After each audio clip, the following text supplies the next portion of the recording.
اللهم صل على محمد وعلى آل محمد كما صليت على إبراهيم وعلى آل إبراهيم إنك حميد مجيد اللهم بارك على محمد وعلى آل محمد كما باركت على إبراهيم وعلى آل إبراهيم إنك حميد مجيد۔ حضرت ابو درداء رضی اللہ تعالی عنہ روایت کرتے ہیں کہ اللہ کے نبی نے ہم سے فرمایا، کیا میں تمہیں ایسے عمل کے بارے میں نہ بتاؤں جو تمہارے رب کے یہاں بہت اعلیٰ مقام رکھتا ہے، جو تمہارے درجات کو بلند کرنے والا ہے، جو تمہارے سونا اور چاندی خرچ کرنے سے بہتر ہے، بہتر اس بات سے کہ تمہارا آمنا سامنا اپنے دشمن سے ہو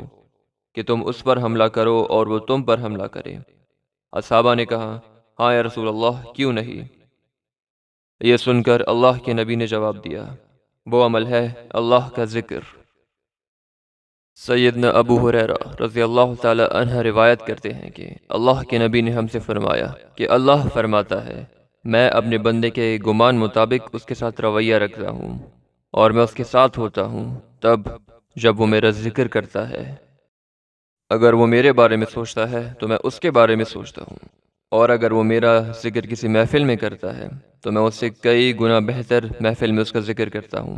اور اگر میرا بندہ میرے پاس ایک ہاتھ بھر آتا ہے تو میں اس کے پاس ایک بالشت بھر آتا ہوں، اگر وہ میرے پاس ایک بالشت بھر آتا ہے تو میں اس کے پاس 2 بالشت بھر آتا ہوں، اور اگر میرا بندہ میرے پاس چلتے ہوئے آتا ہے تو میں اس کے پاس دوڑتے ہوئے آتا ہوں۔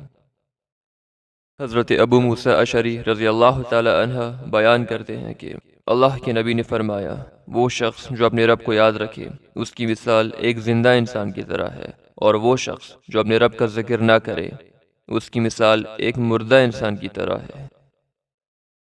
حضرت عبداللہ ابن بصر رضی اللہ تعالی عنہ سے روایت ہے کہ اللہ کے نبی کی بارگاہ میں ایک شخص حاضر ہوا اور کہنے لگا، یا رسول اللہ، شریعت کے بہت سارے اعمال ہیں جن سے میں عاجز آ چکا ہوں، لہٰذا آپ مجھے کوئی ایک عمل بتائیں جس پہ میں ہمیشہ عمل کر سکوں۔ جس پر آپ صلی اللہ علیہ وآلہ وسلم نے جواب دیا کہ اپنی زبان کو ہمیشہ اللہ کے ذکر سے تر رکھو۔